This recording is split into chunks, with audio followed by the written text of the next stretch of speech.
فرمایا کہ جس شخص کی ایک نماز بھی فوت ہو گئی وہ ایسا ہے گویا کہ اس کے گھر کے لوگ اور مال دولت سب کچھ چھین لیا گیا. سوچئے ایسا اگر کسی کے ساتھ ہو جاتا ہے، خدا نخواستہ امیجن کریے کسی کے ساتھ ایسا ہوا ہوگا کہ اس کے پاس بڑی دولت ہوگی،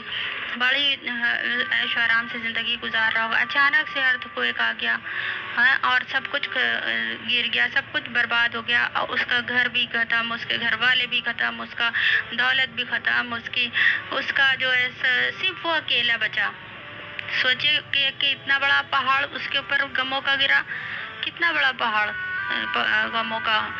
تو یہ اس سے بھی بڑھ کے نماز اگر ہم نے چھوڑی اس سے بھی بڑا ہمارا نقصان ہوتا ہے. تو یہ ہم نقصان کو نہیں سمجھ سکتے کیونکہ اللہ تعالیٰ بہت بڑے ہیں. اللہ تعالیٰ کی ہر چیز بڑی ہے، اگر فائدہ بڑا ہے تو نقصان